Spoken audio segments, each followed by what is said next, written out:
Hey YouTube, hi Spotify, it's Kel.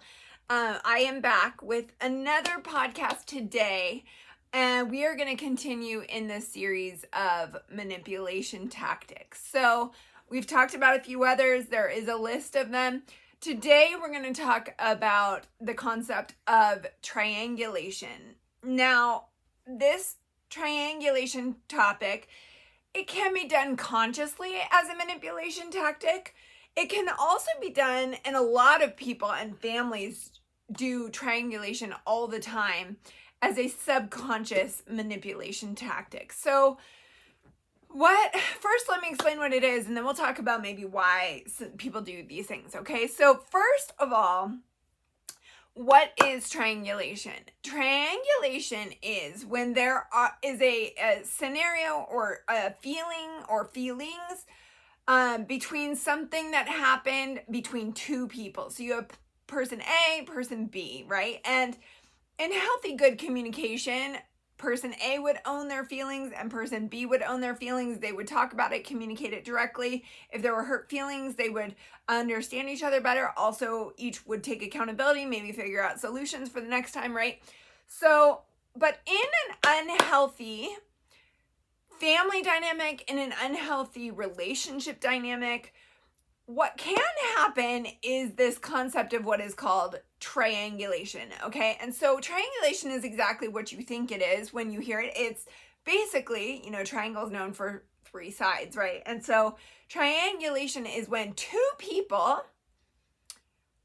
have some kind of conflict or bad feelings or something about each other. And instead of dealing with it directly, with that person directly, what they do is they triangulate person C or a third person into it so that instead of it just being kind of a straight line and two people talking to each other, it becomes a triangle. And, and then now there's person C. And so what usually happens is, let's just say person A, we'll get into the reasons why you would triangulate, but I'll just stay on the surface for now. Let's just say person A, there's person A, person B, they have a conflict.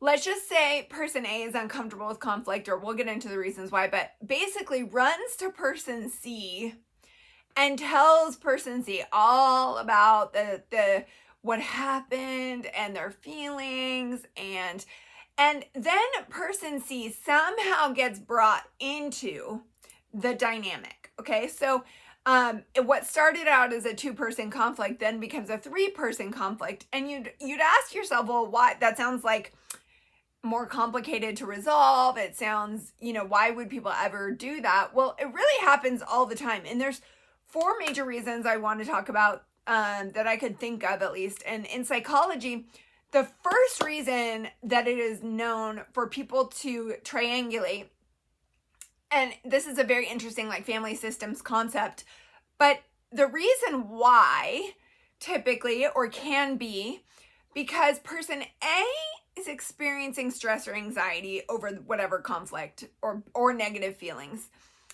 And person B is also probably experiencing that or could be experiencing that or whatever.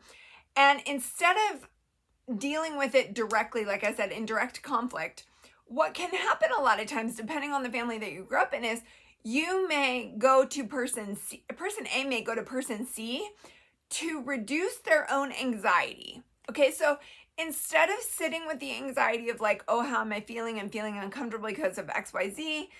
Person A goes to person C and basically tries to align, get that person to validate their perspective. We'll talk about it again, but there's different reasons to get validation. It could just be if they want to just vent about it, they're reducing their anxiety that way. So there's multiple reasons, but one of the biggest ones is to reduce their own internal anxiety over the conflict. And instead of dealing with it directly, they go indirect. Now, again, this can become very passive aggressive. It can become all sorts of things, but it certainly is more complicated when you bring a third person into what was a two-person conflict, right? And so reducing inner anxiety is the number one psychological reason why people triangulate. They also, this wasn't even in my list, but they also could have poor boundaries of just taking full ownership. I'm responsible for my feelings, you're responsible for your feelings. they may have grown up in, this is not even in my list, but they may have grown up in a family where everyone had enmeshed boundaries. And if you want to go back and learn about boundaries, I've already done videos on it, but there's a difference between clear boundaries and healthy boundaries, and also then you can get enmeshed, which is basically when everyone takes responsibility for each other's feelings and actions, and it's just a big old mess. So that's my cat, if you can hear my cat saying hi. But basically, okay, so the first reason is to reduce that own internal anxiety, right? The second is that a person may have avoided or likes to avoid direct conflict. And direct conflict obviously is just basically being able to say why you're uncomfortable, why you were hurt, why you were sad, why you're frustrated, whatever, with person B in that original two-person interaction. But if a person, let's say person A, has fear of conflict or fear of speaking up about difficult feelings, that is another reason why they might pull person C into it, because they might think, well, if I just go talk to person C about it, I'll feel better and I don't have to deal with the conflict directly. And that's another, again, it's going to reduce their anxiety that way, but it also just might help them communicate their thoughts and feelings better instead of going directly to the other person and having clear, direct communication. So if person A is uncomfortable with conflict, again, that could be a whole family of origin thing. Maybe they grew up in a family where, conflict went always badly for them or something. So they have a real fear of directly communicating with someone. But whatever the reason, fear of direct conflict can also be a reason why person A might pull in person C instead of going to person B. Because obviously the common sense thing is just go to person B and let's talk about it, right? But there's a lot of reasons, and it's psychological reasons, why people just may pull that extra person in instead of going directly to the other person, okay? So that's another reason is fear of direct conflict. Another thing that you often see is that let's just say again in that scenario, person A and person B having a conflict. Another cause may be this desire for external validation of how person A is feeling. So let's just say person B maybe gaslit person A, and person A was kind of like, I don't like how you just, or you twisted the facts, or you like somehow made me feel like to blame when I started out mad, or, whatever the case. Person A may go to person C and explain the whole thing and be hoping to get like oh yeah, you're right, or how dare they, or, like, gosh, just basically siding with person A in order to make person A feel better. Like, see, I am right. See, like that kind of feeling. Okay. So that's another one, is just a validation. Instead of person A giving themselves internal validation and saying, you know what, I'm entitled to my feelings regardless, and I don't need someone else to tell me that it's okay or not okay. I know it's okay because they're my feelings, and no one else is going to be able to know what happened to me better than me, right? So, or what happened in this conflict better than what the two people that had the conflict, right? So validation and getting someone else's external like approval or citing may be another reason why, right? Another reason why people may triangulate is to gain control in the situation. Now, I don't know if you remember like elementary school dynamics, or whatever. It's like, it's basically pulling someone else in so that the two against one, you can like bully, or you feel more powerful as part of a group rather than having direct conflict, right? So that's another thing. If person A, let's just say person A and person B start out with that conflict, and let's just say somehow in that conflict, person A began to feel more powerless. I don't know, maybe person B put them down, or maybe person B disagreed, or, whatever the case. If person A was starting to feel more powerless and vulnerable, they may go grab another person to try to make them feel more like empowered. 2 against 1 is better than 1 against 1, that kind of mentality, And again, obviously we all see how that can easily start to lend itself into like bullying that person B, right? But it's all about the source of it could be person A feeling powerless and then needing to like go get external backup, or that kind of thing. So that is really like one of the last major reasons. Another, obviously like codependency and kind of needing to feel like, again, someone else reassure you that you're in the right. But that's, I mean, reassurance also is kind of like along the lines of validation. So those are the 4 major reasons why people might triangulate. When you see it, I strongly encourage you to say, hey, I'm more than happy to have this conversation, to have a conversation about conflict, but I prefer to have it with the person that, I originally had the conflict with, and there is no reason for another third party to be involved. Or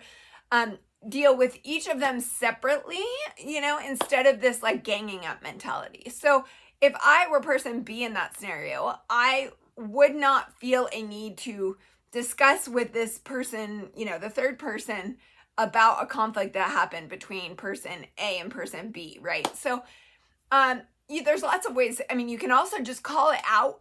If that ever happens to you, you can also just call it out and say, like, I noticed that you brought a third person into this, and we can talk about our conflict, but why did you feel the need to bring a third person into this? I'm not understanding, So you could just call it out and say, that to me seemed like an unnecessary thing to do, and also possibly disrespectful, and I don't appreciate it, or whatever. So, but when you see triangulation, what I would not do is start to engage in any kind of like 2 against 1 conflict.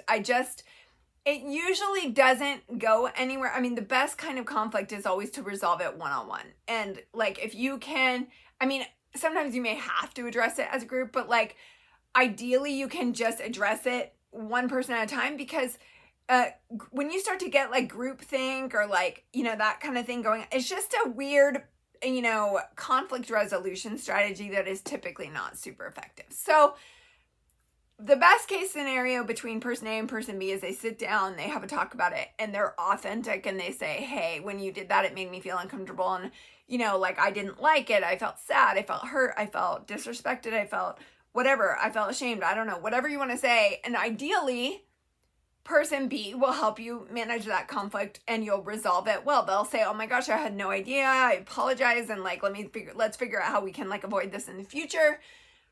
But if not, if person B responds to you poorly, just you already know something about person B, of like, they're not safe with my feelings, they're not being emotionally safe with conflict with me, so I don't know how much I want to invest in that in the future. And I'm not saying like just stop talking to them, you can, but also like, you just may want to know who is emotionally safe to do conflict with in your life and who is not. But you bringing in, or anybody else bringing in, a third party when it really had nothing to do with that third party in the beginning, usually is some kind of manipulation tactic. So I just do want everybody to be aware of that. It may not be a conscious manipulation tactic. It very much could be a subconscious manipulation tactic that people learn in their childhoods, but regardless, it is not healthy. It is not effective. It's not conducive to an emotionally safe environment or dynamic between 2 people. So I just wanted to throw that out there. I'm doing this series on manipulation tactics, and again, triangulation is one of them. And I hope if this helped you, that you'll be able to have very clear boundaries, better boundaries in the future, whichever side of that triangle you're on. And I wish you the best today, wherever you are, and I will see you next time.